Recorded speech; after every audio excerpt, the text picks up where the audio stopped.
adesso parla, è partita. Ok, la lasciamo così. Tu introduci, no? Ok, sì. Perfetto. Dobbiamo già iniziare. Ok, va bene. Yes.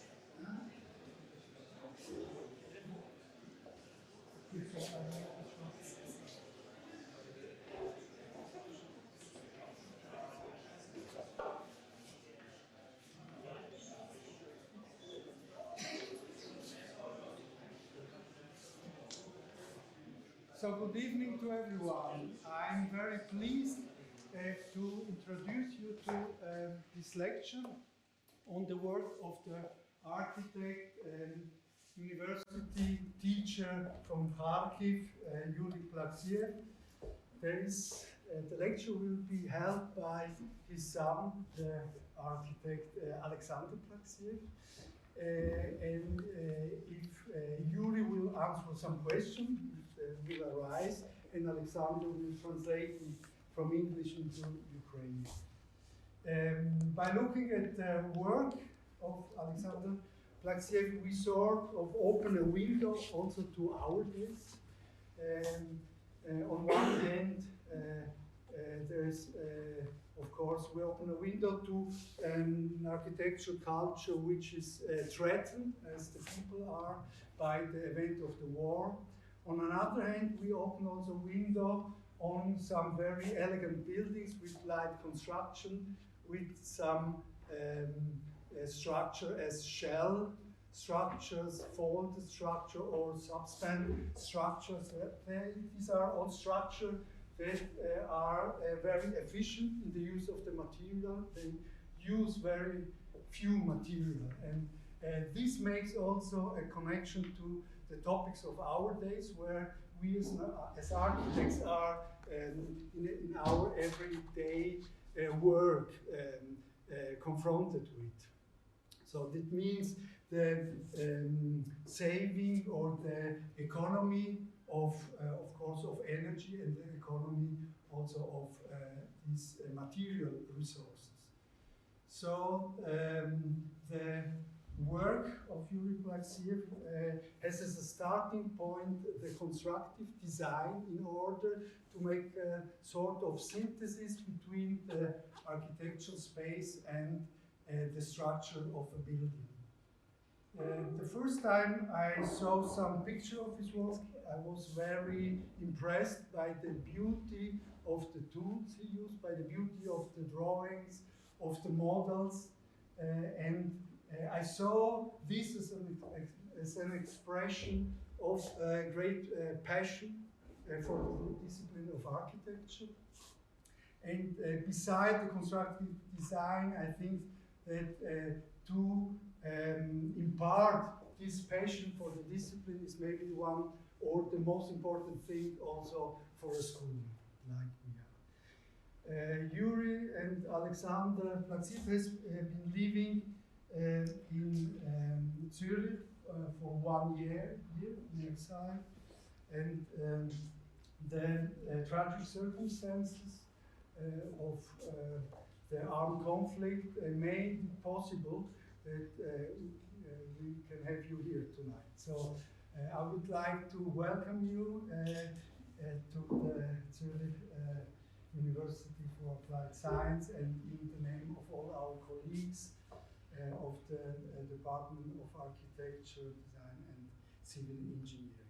These are more than after 30 years after our first meeting, 1990 in St. Petersburg, a meeting that was mediated by the architect Anne-Lise Diserens from Zurich, who is also present tonight. So please give a warm welcome to our guests, Yuri and Aleksandr Plaksiev.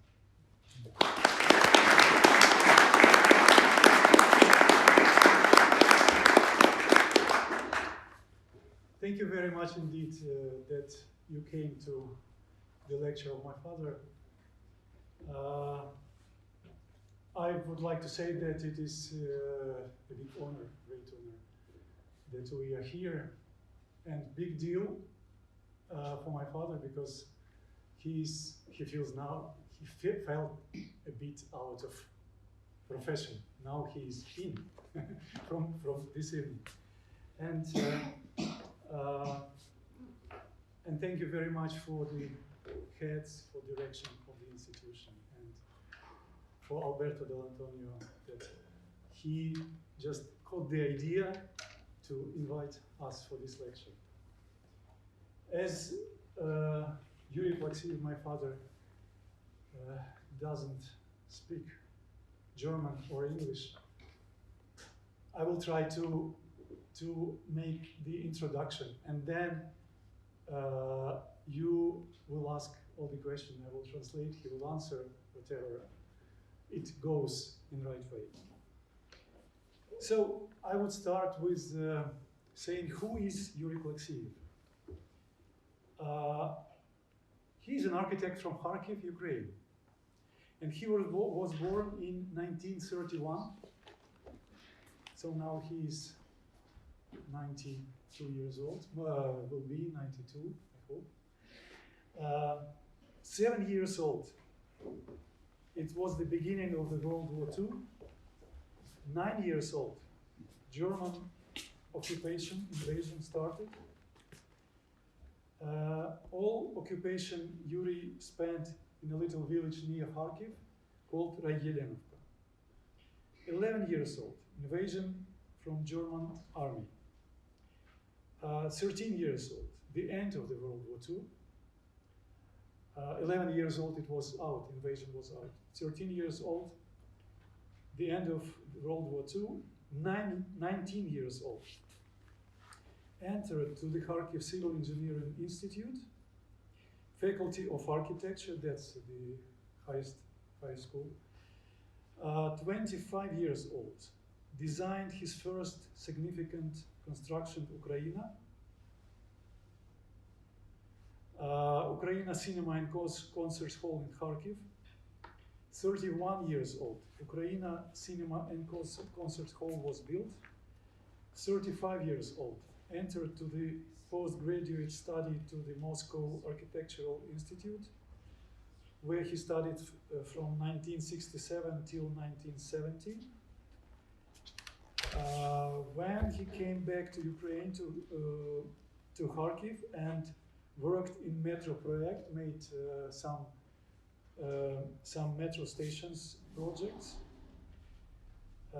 And then from 1973, he worked as a professor of the Civil Engineering School in Charkiw, in the Faculty of Architecture, until 2018.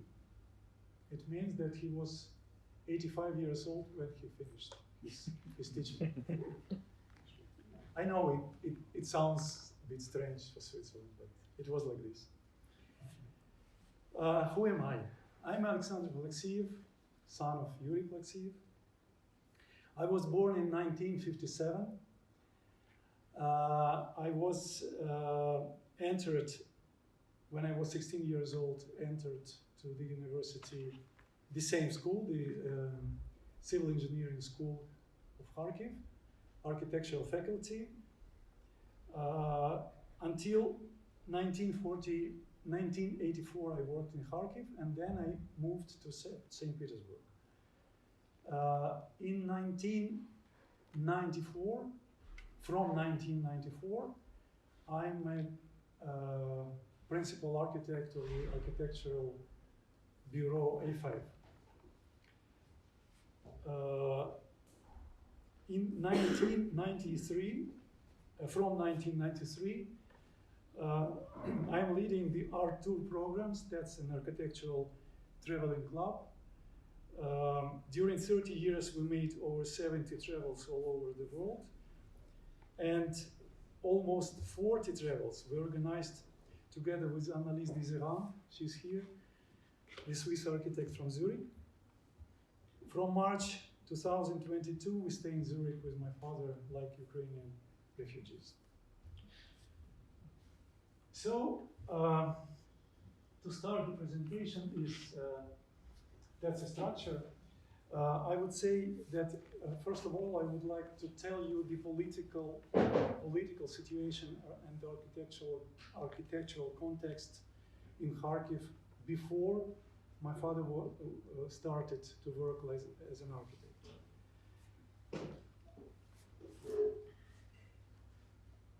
So, Ukraine was always considered to be an important part of the Russian Empire.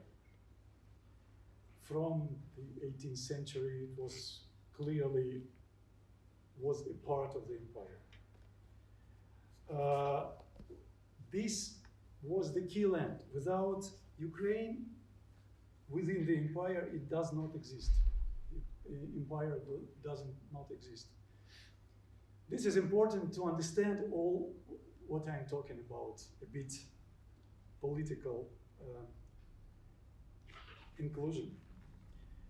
After the Great October Social Revolution, as we were taught to name the Russian Communist Revolt in 1917, it was a short but very productive period of avant-garde architecture in the Soviet Union.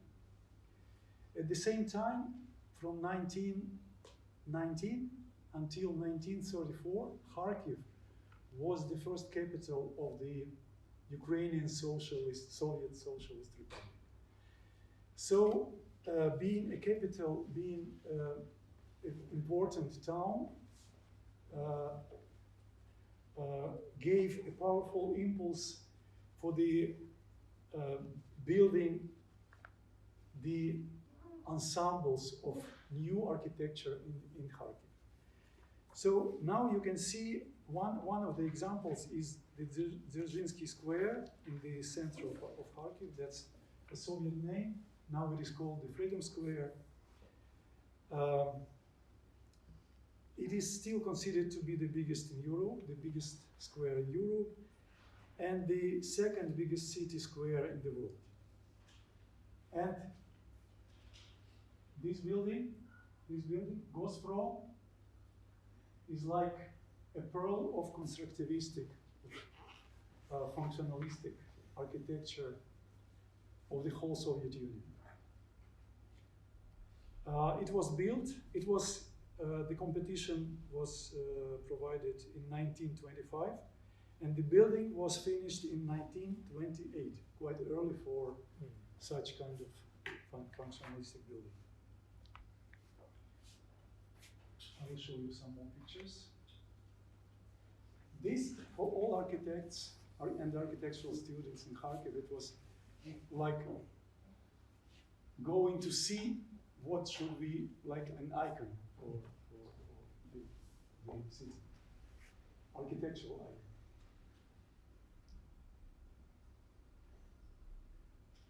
So this is another building, smaller but very important also, Railroad Workers Club. You see that's a bit of Art Deco influence, but still very much functionalistic building. And a big main post office. Also an important building in Charkiw. We have quite a lot. I don't put here a lot of things. So in the middle of the 1930s, the situation completely changed because ideological pressure of totalitarian regime became so strong that within a couple of years, it completely changed architecture. There are some examples of Stalin architecture in Ukraine, ideologically designed with a saying, Stalin saying. It was just the order to build palaces for workers. So they started to make palaces. For example, this one was built first. You see here the picture of the same building as a constructivistic one. And it was built before the war like this, and just after the war, when they reconstructed, it was a bit ruined, a bit demolished. Started to reconstruct it already with palace vision of Stalin mind.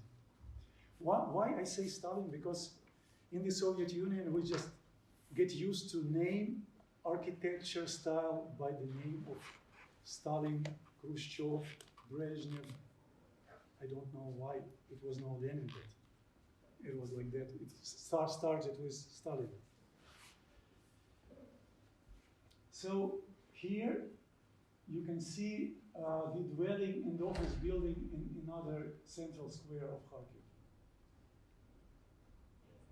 That's one of just example for you to understand what was going on.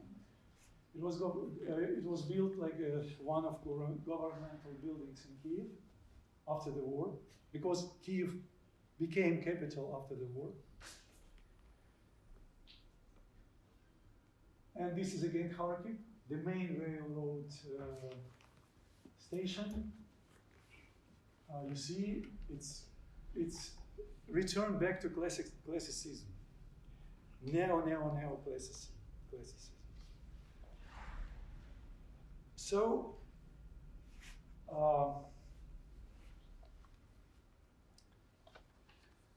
after the war, it was still 8 years period of tough power by Stalin, till he died, and his death gave certain freedom in architecture. It meant great change again. Return to the main world way, functionalism. Just on finishing the university, Yuri Plaksiev was for a short while a teacher in the Prom Industrial Design School, and after that he was employed in Promstroj NII project.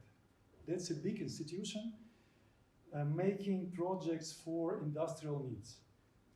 He was a junior architect in a new opened department of special and unique constructions.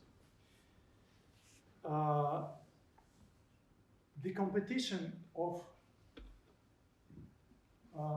Ukraine Cinema and Concert Hall was provided in 1956, when he just was finishing the school. And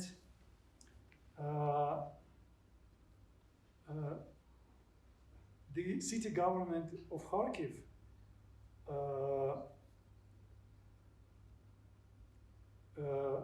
in the program of the competition was it was said that it should be summer concert and cinema semi-open area for 2,000 seats. So the light construction, just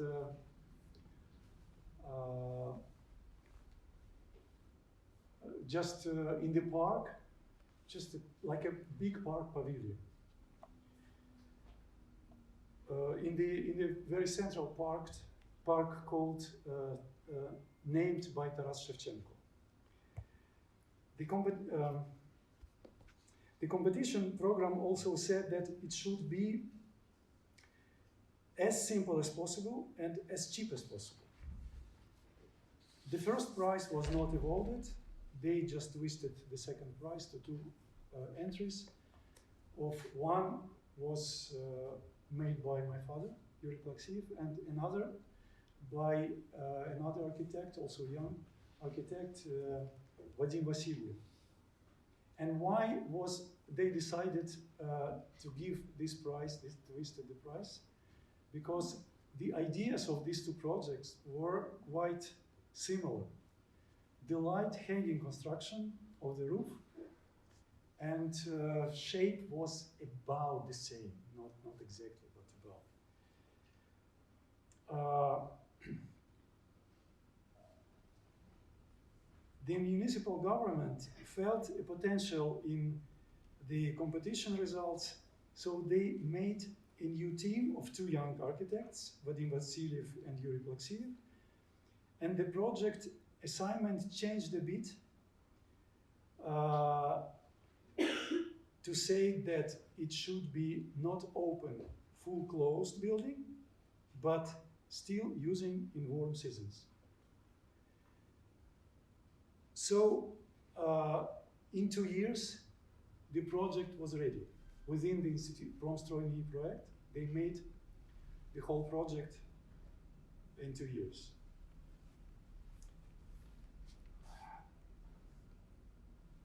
So a bit about architecture. There are two. I'm sorry, there are two inclined arches. One you see in the main facade, and in between is a roof. It looks hanging. I will tell a bit why it also looks hanging a bit after. And very close form to very high paraboloid, hanging structure in the whole roof. The architects proposed to use a lot of glass facade because of the function of the building. It should be not, because of the function of the building, it should be not transparent glass. And the decision was found in one scientific institution in Charkiw. That's again, you see these two arches, inclining arches, one and second, and in between it is hanging construction.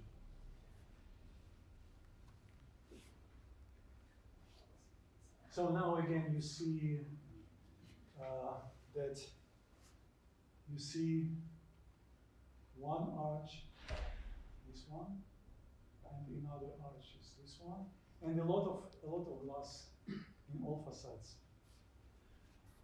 For the summer using pavilion, big pavilion, it was okay to get with just one sheet of glass, and the decision was found in one scientific institution. You probably don't know that in Charkiw in 1932, in a very big physics-technical institute, fusion of the atomic nucleus was carried on. It was first nuclear fusion in nuclear history, nuclear research history. So this physics institution was big and known for their experiments with atomic nucleus. They ordered to produce special glass, thick and heavy, and a bit transparent, just a bit transparent. Sorry. You see a bit of facades again. And now you see this glass. When you are in and sun is out, it made such an effect, like here. And this glass was specially made for real experiments to protect people from the radiation, from a huge radiation.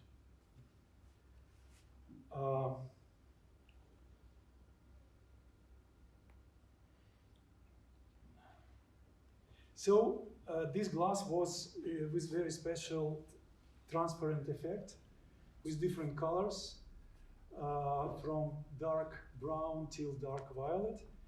And in the storage of this institution, it was found a huge amount of this glass.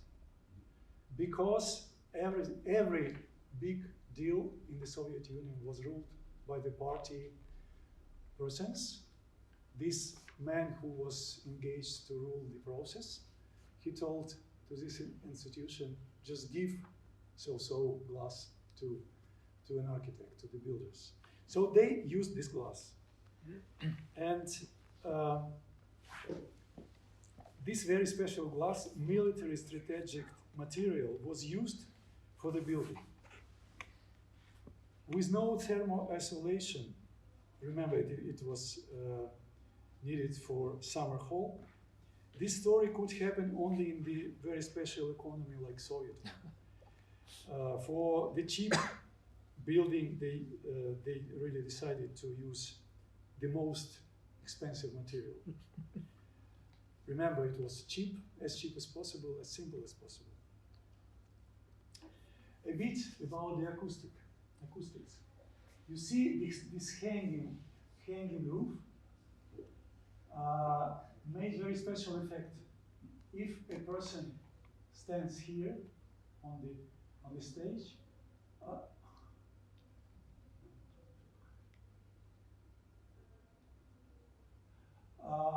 and for the first row,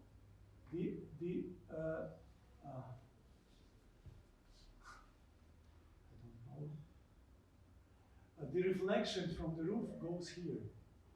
For this person who is sitting on the back, the reflection of the roof works very good here. So on the back, you hear just about the same that on the front. It was not specially done. It was just the architects just used this good form of the roof for the reflection, for the acoustics.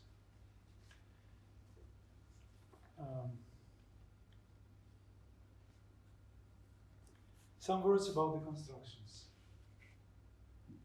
So you see now this form is very close to the form of the roof is very close to hyperbolic paraboloid. It is not exactly this form, but very close. And you see now very clearly these two arches, concrete arches on metal, on steel columns. And you see the process of building here. Some words about the roof. So, steel ropes, load-bearing cables, steel ropes, road-bearing cables, this one, 32 millimeters stabilizing cables, 12 millimeters. So these are the main ropes. These are, you don't see, like this, stabilizing. And they made a net of 1 to 1 meters exactly. And then it was very interesting idea of Yuri Plaksiev and the constructive engineer.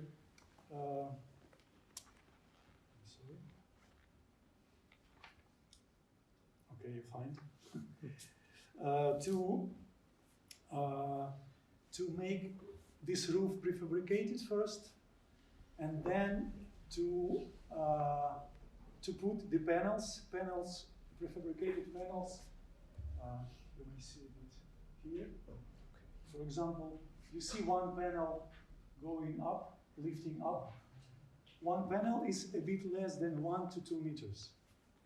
So this exact ask to make it as cheap as possible was fulfilled by architect and civil engineer. To, for example, they don't use crans here. It was really all more or less semi-made by hands. So every panel, every slab, and slab is also about 32 millimeters, very thin slab of concrete, was lifted, put on, remember it was 2 meters, about 2 meters long, on two bearing ropes, this one was the main ropes, and this one 2 by 12 millimeters. This is 32, these are 12. And it was lifted up to the net, and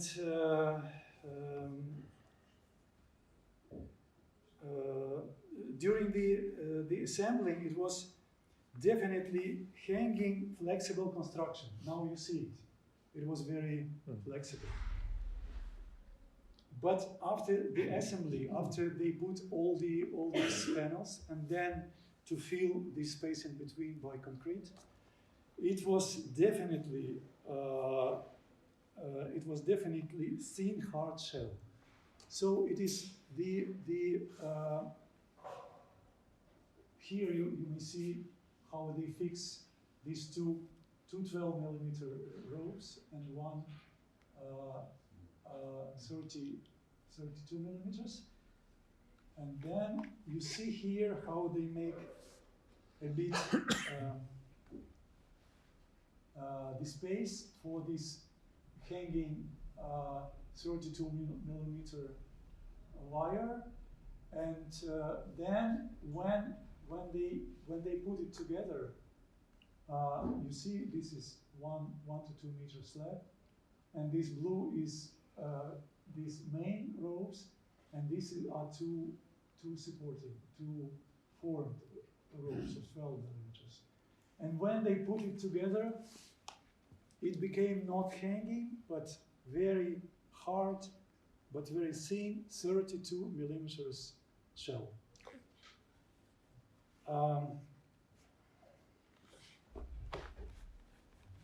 This particularity differs Cinema and Concert Hall Ukraine from other similar buildings of that time, and this very particularity gave long life to this building.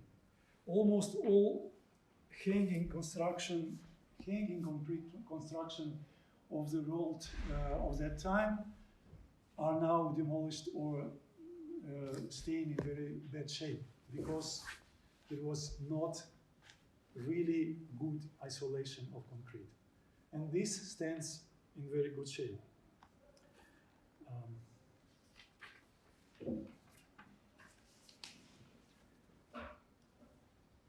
The Ukraine Cinema and Concert Hall was opened in August 1963. This is an opening. It was a big event for the party and the city government. I would like to pay your attention on the slogan. Which here, you see above the Lenin on the red flag. It says, "Glory to the Soviet builders." This, I should explain a bit why. They never ever at this time say any good word about an architect. Architects didn't exist in the presentation. Only builders were important. It was interesting that architects could work after the death of Stalin a bit more free. But then Khrushchev, in Khrushchev time, it was Khrushchev already, in his power, architect was really in the bottom of the society. And Khrushchev actually in his mind, or people, or just mind that he created, he believed that all buildings could be done with no architects. Why should we use architects? Builders are building.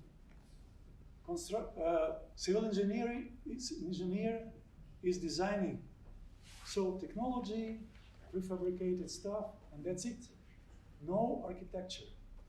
Okay, in reality, in the institutions who project, of course they use architects, but also a bit hidden out of glory, you see. So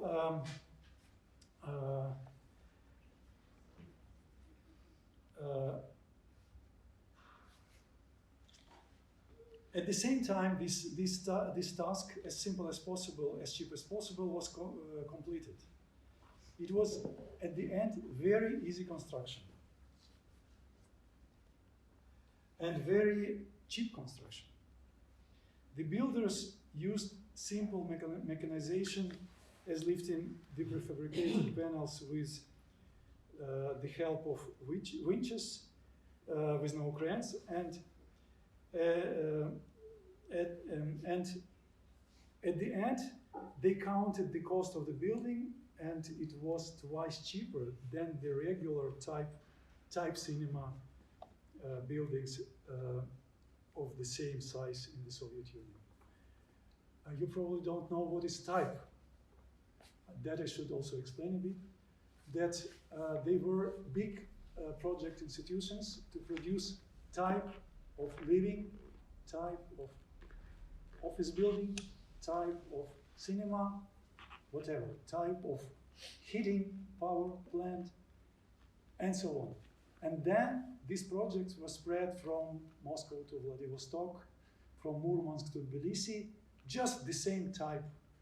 We spent all my childhood, and still we had a little apartment in so-called Khrushchev building. And this type you may find everywhere.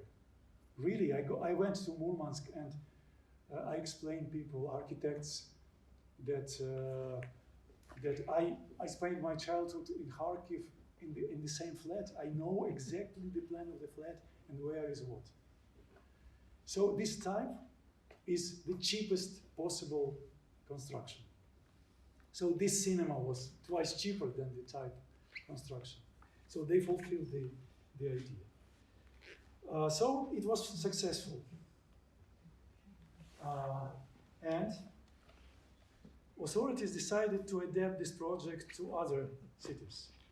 One of these adaptations was built in Kherson, which is now notorious known about the war, because of the war, with the name Cinema and Concert Hall Yubileyny. In 1970, when the country celebrated the 17th anniversary of the Great October Socialist Revolution.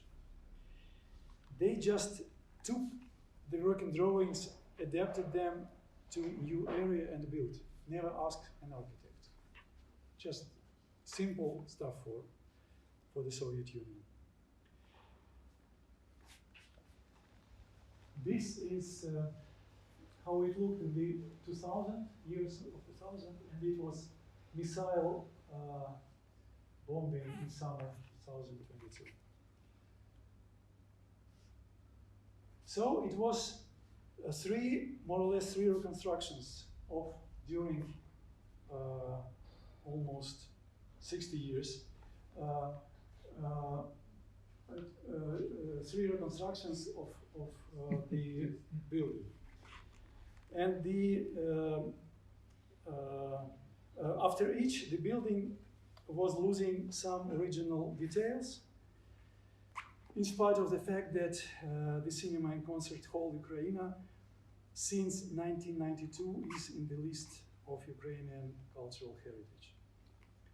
The deepest reconstruction was in 2020, 2021. In this reconstruction, already we took part of the project. Unfortunately, they changed. Remember, in the interiors there's a big glass, very nice glass walls. They demolished, broke all this glass, and put the isolation and then the acoustic panels, of course. Then they in the beginning of the reconstruction, they wanted to demolish the roof because the engineers were sure that it is also very corrupted and it is already quite dangerous to use it still. And then we were lucky because we were invited. I was a bit aside, but my father was invited for one of the meetings, what to do with the reconstruction. And he insisted that it should be an examination of the roof. So very important people from Kiev, from the capital, went to Charkiw and examined the roof. And they were really very surprised that it was only 8% loose of metal and concrete in this thin shell, which is very strange. But we are lucky that it is still in very good shape. The best shape is the construction. So we took part only in the reconstruction of this facade, because you see we made it like original one, because you see this especially script is they tried to make it nicer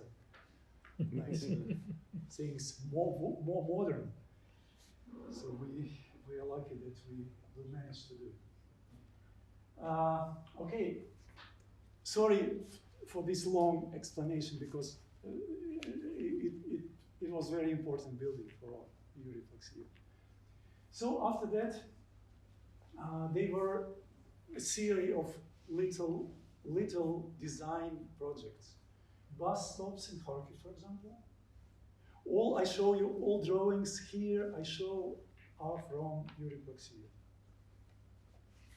Also the first facade of Ukraine, I keep saying concert hall. Then it was also an order to build, to design some watch towers for Moscow militia, police watch towers. And some of them were built. And it was really very, very early for such kind of shape, especially this one. And you see again, my father likes very much to play with concrete. This shape, you see, this is a twisted concrete form, which is also quite early. Then some small things like passage and again bus stop.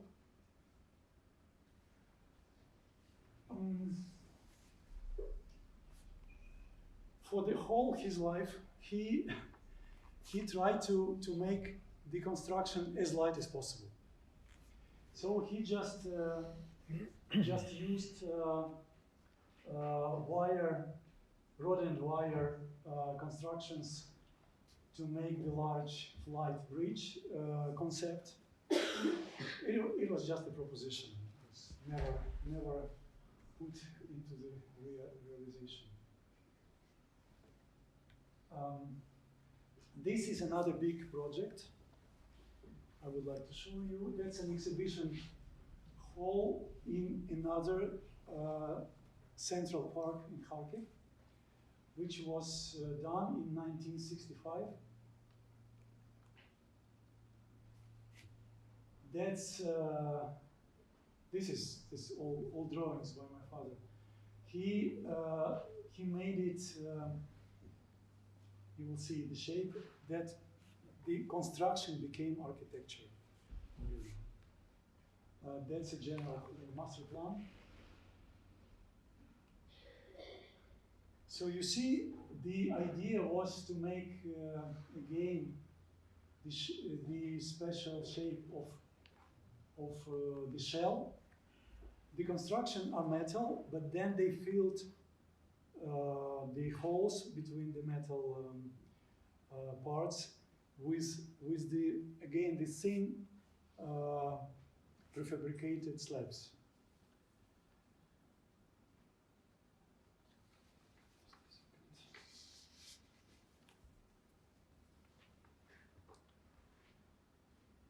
So the construction is road shell, and the construction was made by my father, and then it was Yuri Nakonechny who was the civil engineer, but actually he was just counting the construction which proposed Yuri. One of the line of the 1920s Soviet avant-garde architecture believed that construction is already architecture. And by the exhibition hall, my father tried to show that construction can be architecture. It is not straight, but it is also architecture. So only construction, it is here nothing more than construction, and then it is glass around, and that's it. So you see now clearly. And it was always the question, how rain, how water and snow, what is going on? Because everything is falling inside. Yes, that was the idea. It was really the idea to, that's again some parts of construction. He made everything really to show the civil engineer how to do, and they only counted. That was usually all his life. So you see, now it is clear that, for example, you see here a bit of water pool. So all rain and snow goes in. It is not warm. It is just a sort of open space but closed, with an effect like all water goes to the pool.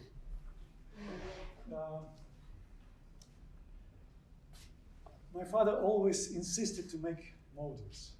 When we came here, it was hard for him to convince him to go, because all this show of the models were very, very important, very interesting to him. And he made, for example, this one he made out of paper.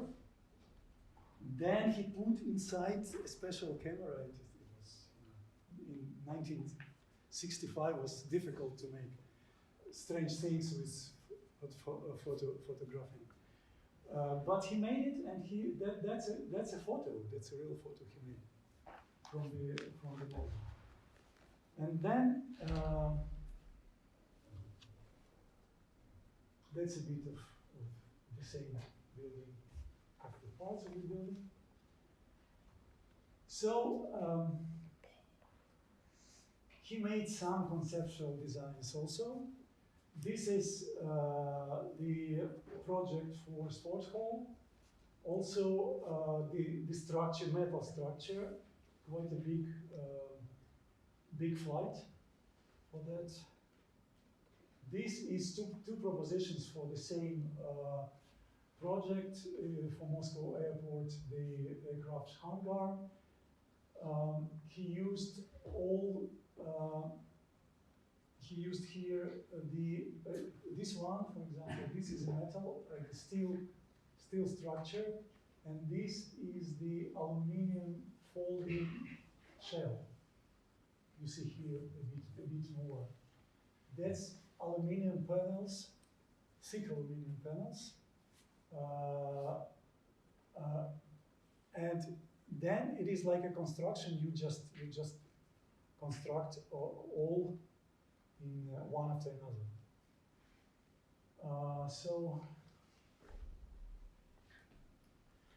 Okay, then he was entered to the Moscow Architectural Institute for post-graduation study in 1966, and his dissertation was, I just translated it, principles of using natural morphologies, morphogenesis in architecture. So here in this institute, he researched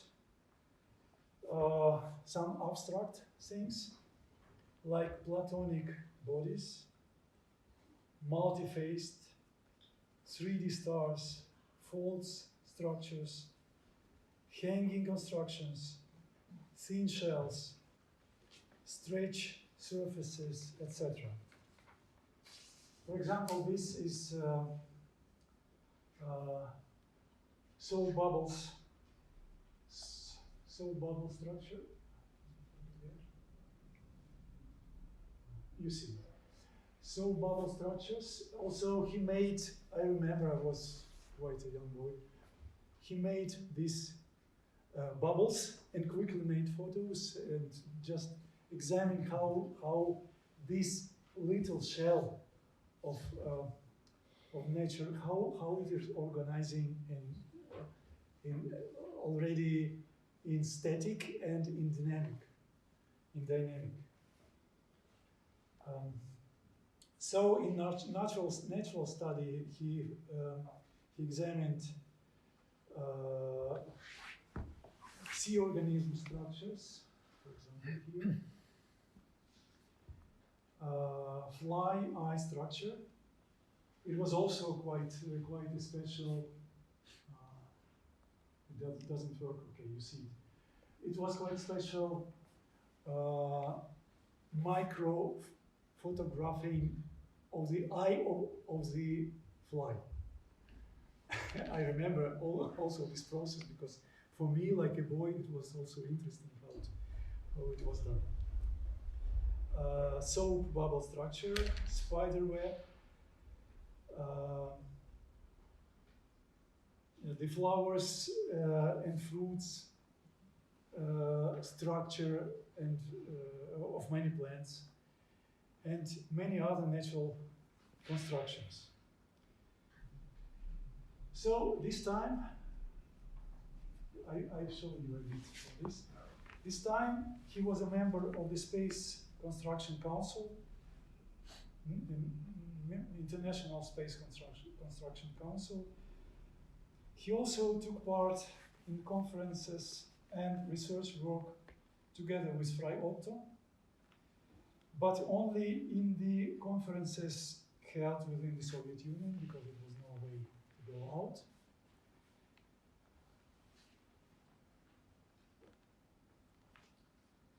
That's, for example, the sea organism structure and bee honeycombs, very important because this gives when he studied that, he understood that this thin shell is very specially combining to each other. The bee honeycombs. So he already started to make some cupolas out of his study. And for example, I was really amazed when he just took one sheet of paper, quite a big sheet of paper, and out of one sheet of paper just cut it by Swiss knife. It was the first Swiss knife. This army Swiss knife, it was not red yet, it was just silver looking.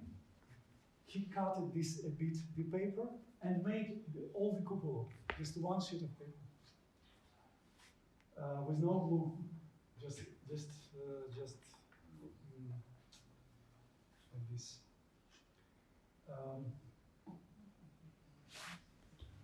So it was quite known of his study that he found in Nautilus pandilus shell, the natural shell from the sea, very interesting geometrical ideas. So he studied it, and then he made again the shell out of paper, the shell, and proposed to use it in architecture. So then he went back to Charkiw after Moscow, and he started to work in Charkiw Metro Project, the institution which designed metro stations. During 3 years, from 1970 till 1973, he designed 3 stations in several versions, but only one was built. Oh, and very important, sorry, this sign of the metro, he just proposed to use for the system of the Charkiw metro stations, and now it's a bit of, it's not a bit, it is great, proud of Charkiw citizens. That this sign is everywhere in the city. So he made several propositions for different kinds of stations. Like that, that's drawing. Then these two different versions of one station, which was not built.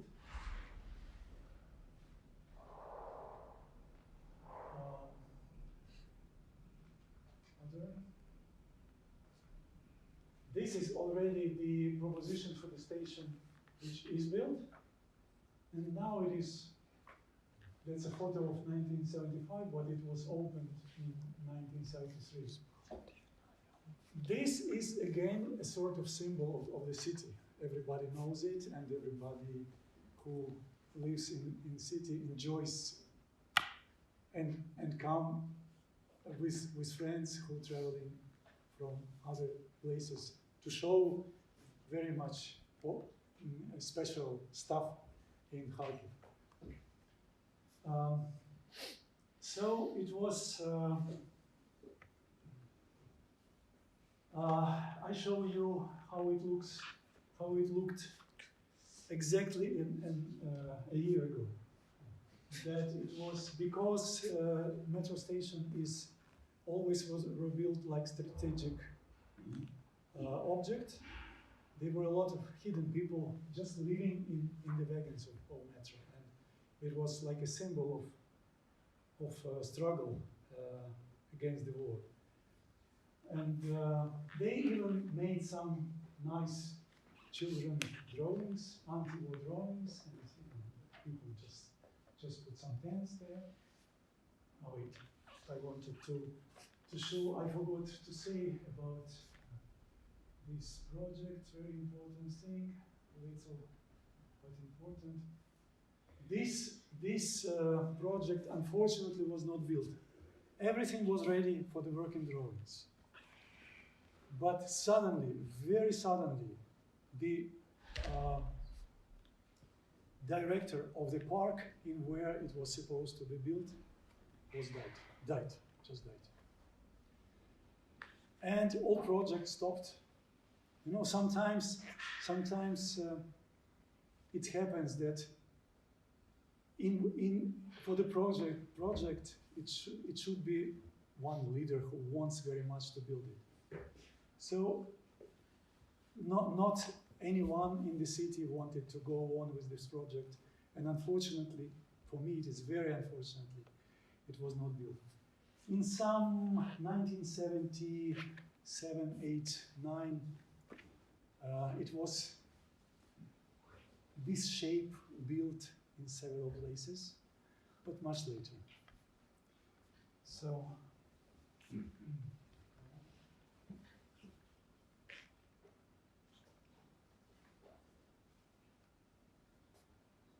yes, this is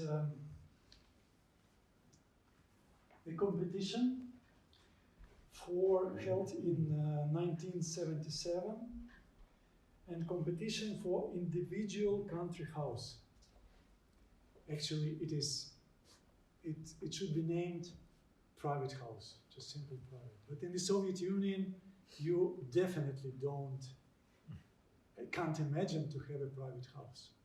So it was hidden stuff, individual country house. And it was the second prize of the competition.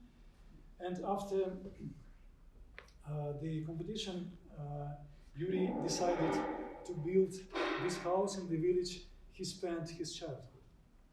So he actually started to build it just very soon after the competition.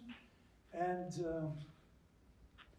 actually the official commissioner, it's a joke, commissioner, was his mother. For her it was very strange, because she was just a country lady, and she was not satisfied at all with this house. she wanted and even cried. She told that why don't you build me something like people have around? So this is the project. Realization was a bit different, you will see now. This is like our favorite stay in summer. This is in winter, but another side. And this is a house. One day we hope very much to come back there. It is still existing. Today I spoke with a man who is keeping an eye on this house. But who knows? So I need to tell you. It was recycling. All recycling. Yes, this is important. Yes, thank you. It's very important to say that from 1971 till 1977, my father made it by his hand out of garbage. Real garbage. You know, in 1991, I was with some colleagues invited to the USA with a series of lectures about St. Petersburg and about our work. And then after one lecture, an architect came and presented a book. And the title was Garbage Architecture, which means out of garbage, the built out of nothing, of garbage. And then I thought, I know who started it. So all building was done out of things he really found in garbage, or he bought on a special second-hand building market, or some, you know, when they demolished the building, still there are beams, good shape. So all this material he made, not because he likes garbage, because an architect at that time was really on the bottom of the society. He received quite a bit of salary, I would say, very short, very little. And that's why it was not to imagine that an architect can build a house in that time, in the 1970s, because, okay, a simple worker can think about that, but never architect. I know it sounds quite strange in Switzerland. Yeah, but the society was upside down. This socialist communist society was really, we stand on our hands, on our heads, not on our hands. So, a bit of academical work of Yuri Plaksiev. When he finished the university in 1956, for a short while he was a teacher in the industrial design school, and he taught industrial design after the architectural study. It means it was quite wide and good. The education for the time, he may say, was quite good. And then he went to a real architecture. Then in 1973, after metro project, he returned like a professor to the Charkiw Civil Engineering Institute, which was later named already in independent time Charkiw Technical University of Building and Architecture, or you may say Charkiw Technical Civil Engineering School and Architecture. It's hard to translate literally from Ukrainian to English. So what he was doing there is,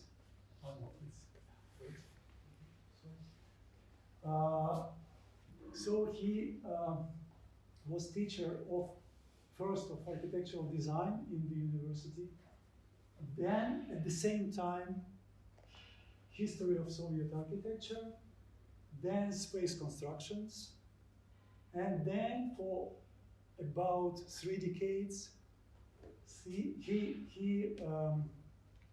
was a professor with very special course called Architectural Morphology. Unfortunately, and this course was, I don't know if you have something like this here in Switzerland, but for Ukraine it was unique only in one university where you can study architecture. You could found this course. And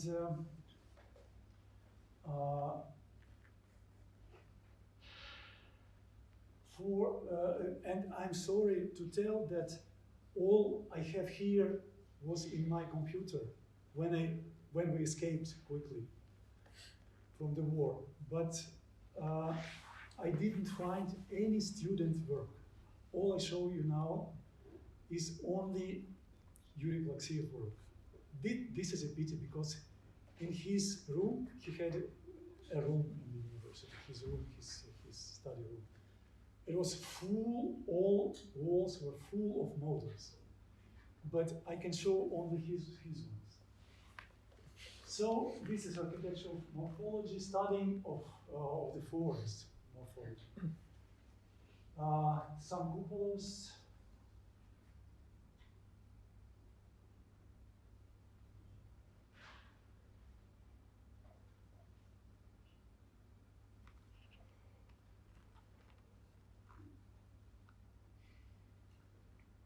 All that is from paper.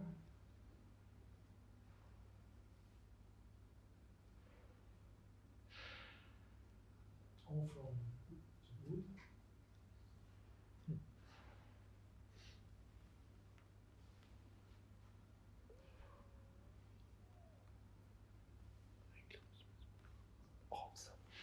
He is just always doing something. When we came here, he started to paint a lot. I believe he's a good painter. But he's in between, when he's tired of painting, he's doing models. This, he was done here. Some of that. I couldn't study in the cube because, you see cube here? You? Yes, this is cube. Again, cube.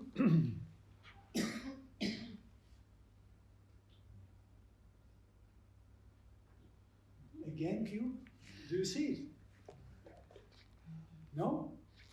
No? Yeah, okay. Yeah, you may ask where he was. And a bit, I was poisoned. I'm an architect. I made a lot other things. I don't. It's not my lecture. But I was poisoned by him, and I studied the tetrahedron for quite a while. It was crazy because tetrahedron, for me, it is like a spiral form. If you start to study it, it's absolutely crazy. It is very stable looking, tetrahedron. But when you start to study, it is really like spiral, all spiral, crazy stuff. So I made some study about that.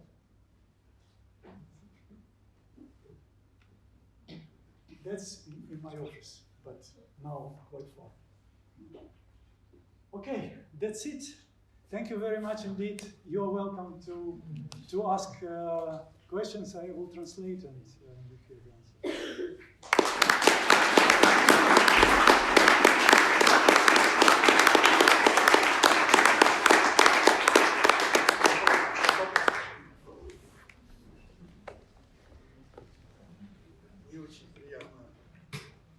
Приветствовать и передать привет от архитекторов моего города Харькова. It's very pleasant for me, nice for me to greet you here, and I would like to send greetings from architects, from Ukrainian architects and architects of Charkiw. If you have some questions, One question about this changing after the Stalinistic period. No? You say that every period, every style in the Soviet Union was named by the leader. No? And I found it astonishing that Stalin, he died in 1953, and only 4 years later, Yuri came up with this design that is completely another world of architectural form. So maybe he could tell us more about this background. How could this change from the classical style happen so fast in this constructive kind of architecture? And maybe a second question related to this is what was the role of the architecture school of the university maybe in this change? Role in this change. Значит, первый вопрос, как так получилось, что после смерти Сталина всего через 4 года, через 4 года так сильно изменилась архитектура? Как так получилось, что ты смог делать что-то не сталинское? Ну, дело в том, что народ как-то освободился раньше, чем даже ожидалось от этого гнета, поэтому к архитектуре начали относиться более серьезно, потому что до этого просто никакого не было, никаких надежд не было в то время, когда начался такой гвалт, такой обрушился со стороны правителя на архитектуру, на архитекторов только из-за того, что, дескать, это все дорого, а народу нужно быстро построить жилье, и надо переходить на 100% систему типового проектирования.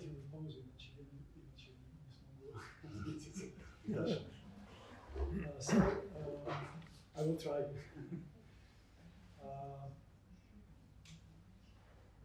It was really very hard power of Stalin. That's why when it was freedom, it turned very quickly. Because in a way, people were ready for this opening, for new something, and they started to do it new. But on the other hand, this new something had another side of the medal. Because before the Stalin architecture, decoration was very important. And in Khrushchev time, technology was very important. It means it meant that the role of architect is nothing. You know, that only technology. So that was not, in a way, not difficult for this quick turn. And the second question was that The role of the school school. change. Была ли какая-то роль института, в котором ты учился, в этом изменении? Там участвовала какая-то, обучение уже было в анализе? Было, но дело в том, что со стороны правительства вот такой вот гнет шел на архитектуру из-за того, что, дескать, дошло до того, что нужно вообще ликвидировать эту специальность. И когда я учился, наша группа была одна группа, которую я закончил. Потом закрыли факультет совсем. Вот я остановился. It was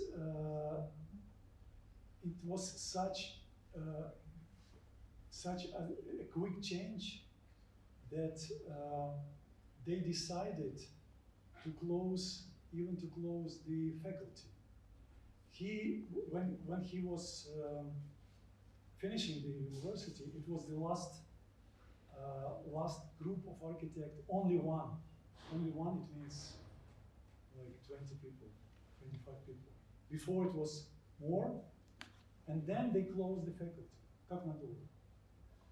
Ну, она открылась, факультет снова открылся через 2 года. For 2 years it was no Через 2 года. architectural study.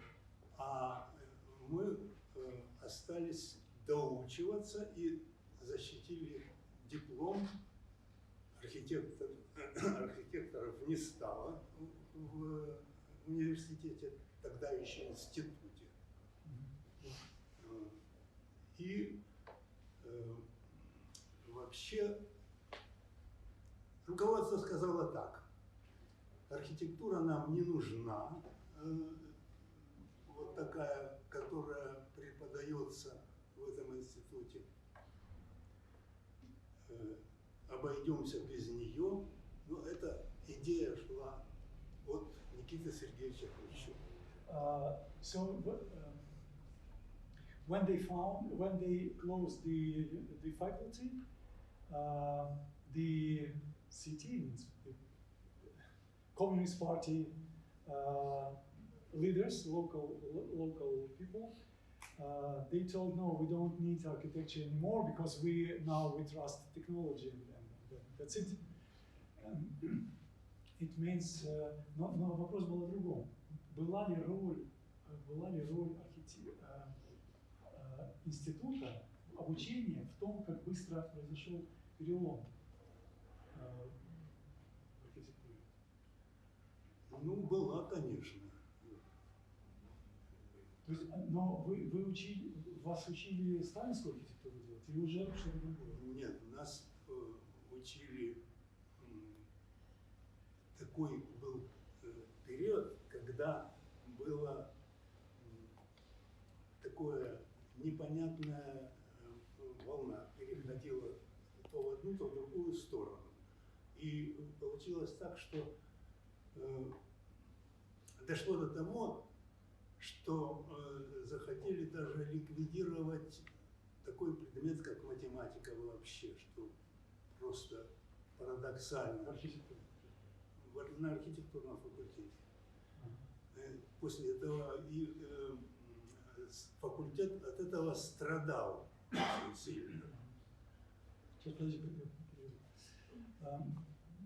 It was a very big shaky situation when Stalin died, because I just asked what was going on in this study, in this faculty, what line they follow.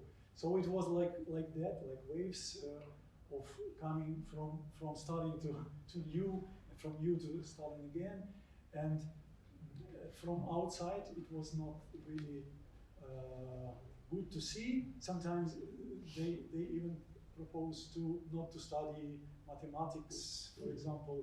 For architects, you don't need, and then because Khrushchev proclaimed a new time, really new time, out of all this old stuff, especially also about architecture. They decided that because you are now this academical, Stalin-minded architects, we don't need them anymore. That's why they closed the study. So it is not. Yes. Роль инженера была важнее, да, чем архитектора? Да, роль инженера была важнее, и я хочу подчеркнуть, что это было тогда, когда вот наша группа последняя,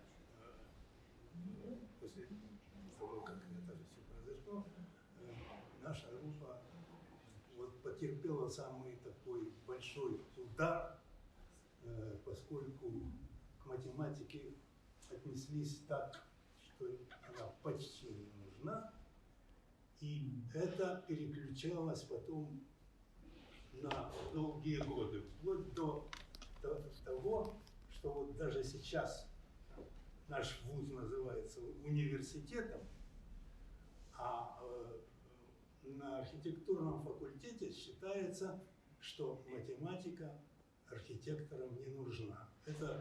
Это большой удар для архитектуры и для образования, для архитектурного.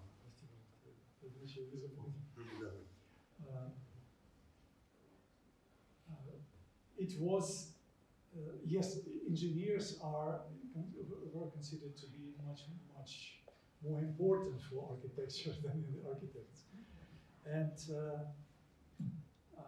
again, my father says that we were the last group, and in our study already they put aside mathematics, and it influenced for many years. Even they started to do it, mathematics and geometry was not very important. And you saw, for him it was very important, but he felt a big lack of knowledge when he went out of the university. Okay? Yes? Have you had contact with Fray Otto, the builder of Olympic Stadium I know in the Munich answer, but I and in Nervi? Okay. У тебя были контакты с У меня были контакты с Фреем Отто. У нас почему Фрей Отто. Контакты были несколько раз. Меня к ним не пускали, а они приезжали в Москву, и я таким образом знакомился уже, ехал в Москву в командировку и знакомился с ними в Москве. Yes, with Fray Otto there were several meetings. Of course, they didn't let me go there. He said, means in Germany. But they came many times to Moscow. Fray Otto, I don't know why he liked to come to the Soviet Union. And each time Fray Otto was in Moscow, he just asked for the business trip to Moscow, and just it happened that they met and discussed some stuff, even some work together. Петр Луиджи Нерви. Что? Луиджи Нерви. Были контакты? Луиджи Нерви, да. Были где? Были в Москве. Когда Луиджи Нерви приезжал, у него какой-то юбилей был. Юбилей. Приезжал в Москву, и я тогда поехал туда, с ним познакомился. Мы там так проводили несколько было конференций, было очень... Это один раз, да? Да, один раз. Once in Moscow also was Pietro Luigi Nervi for, like Yuri says, for his jubileum tournée. I don't know why, but it was like that. He was in Moscow, and it was quite intensive time to discuss. Several times they met and discussed, but only once. They've seen it for several days.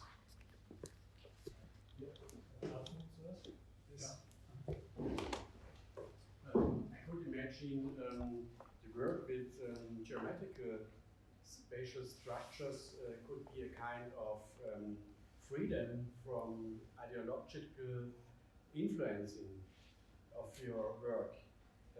Also ideological influences like Stalinistic classicism or something, or in other words, was the object geometrical forms, was it an escape for you from the ideological?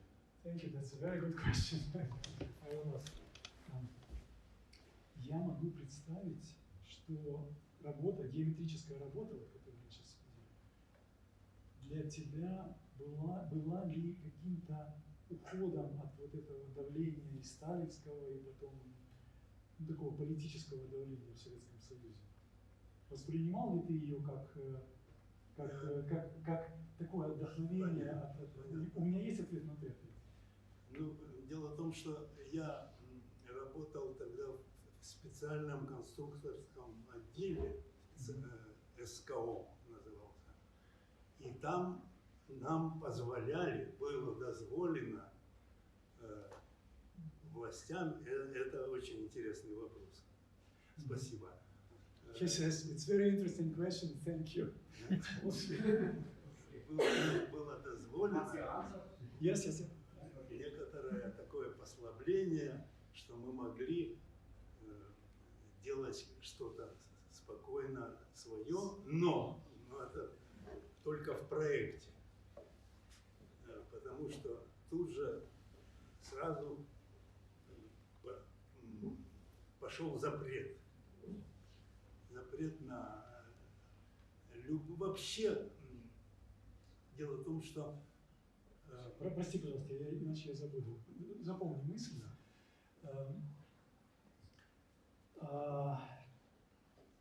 Yes, it was, but for me, he says, for me it was really special because just soon after the finishing the university, I found myself in a very special department. It was the department, it was a huge, like, I would say like 1,000, 2,000 employees, projecting institution, making projects for industrial buildings all over the Soviet Union. But in there, they made a little department of special and unique constructions. And it helped very much to survive all this that he saw in the institution and around. And but on the other hand, it was only, they allowed us to design, to think, to count. For civil engineers also very interesting was to count special stuff, not only prefabricated panel vertical, horizontal, 6 meters long and 3 meters or 1.5 meter wide. That's it. This was the Soviet Union. And but he started a new thing that at the same time it was so big pressure for architects from the society, from the political thing, that, and I stopped. Давление вот это ты говоришь. Но с другой стороны было очень сложно работать, потому что, я тебя прерву. Было очень сложно, конечно, работать в таких условиях. Я имел в виду, что вот это хрущевское давление на архитектуру. Да, но в нашем отделе, в котором я тогда работал, было некоторое послабление. Но это я уже сказал, да. Это я только что тем не менее, нам запретили вот так, как это? Запретили что? Запретили нам вообще даже думать о каких-то новых идеях. Ну как, ну ты же сделал все равно.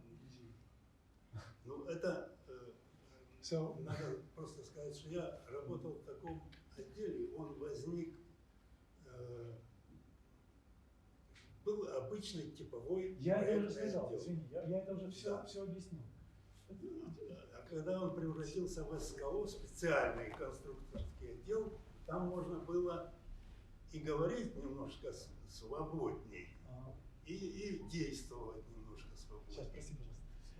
So he again come to this special constructions and unique constructions department. That inside of this department they may say freely, a bit more free, okay, a bit more free, and designed more free, but never, not never, but very seldom this design was fulfilled, was built. That was a real problem, but at least they allowed them to design, to think, to discuss, to explain. So I would say it was a sort of, even I know that even was proud of the government that they have this special department of very special, a bit crazy architects and engineers, not like this.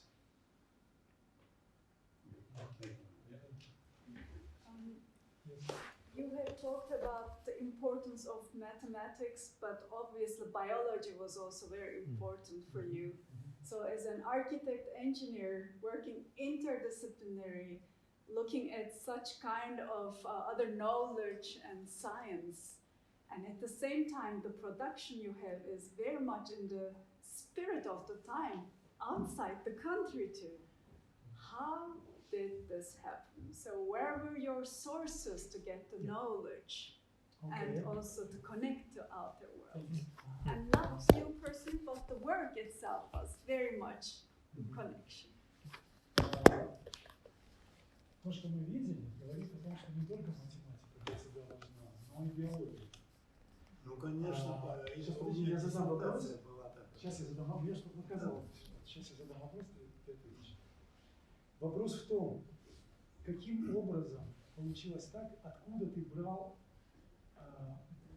вдохновение, откуда ты брал эти все идеи. Как так вышло, что это время было, в это время вне страны, вне Советского Союза, это все развивалось. Как ты знал, откуда ты знал это все? Ну, дело в том, что уже это было в такое время переходное, когда уже можно было свободнее говорить и свободнее действовать. Поэтому... Так откуда ты знал, откуда ты брал информацию про это все? Как это пришло к тебе? Говорить, да, но откуда это все? Это кто? Вопрос об этом.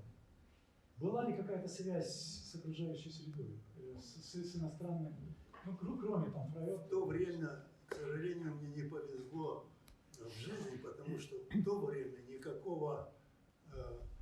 никакой связи с внешним миром у советских специалистов не было. Ни студентов, ни уже специалистов уже в то время не было. Это был переходный период, но еще власть держала нас крепких. Но где ты это взял? Вопрос был, где ты это брал? Где я это брал? Не знаю, где я это брал. I still ask this question. because he says, in this term, I was very unlucky because it was no connections of outside with the outside world. This a bit of touch with Frei Otto, and I remember we had when I was very little, I used to look the magazines, and the only one magazine from abroad was Architekten der Ukraine, which was not the magazine. It was reprinted copy with only black and white, no gray. Absolutely crazy but even in this magazine, we could see something. That was the only connection. So it was no answer. I don't know why. He had the spirit. Yeah, probably. There was maybe the heritage of the engineer of the 19th century, like Sukhov, who built a lot in the Yes. Soviet Union. Also, many things, roofs out of steel. Yes.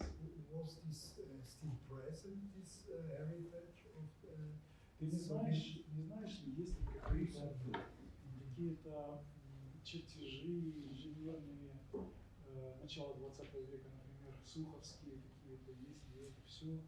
Есть. Да. Есть. Yes, it is. I know that in the Museum of Architecture in Moscow, that's a huge archive. And of course, Sukhov is all in this archive. В Московском музее Я только что сказал.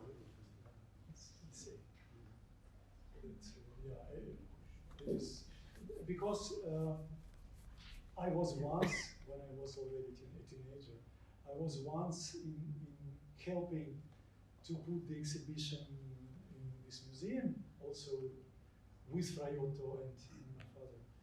And I saw this archive. It is really unique and very interesting. So I think if there are any more questions, I would propose that we move outside. There is a small apéro. And thank you again. It was a great pleasure and honor to have you here. It was really fantastic to listen to you. Thank you very much.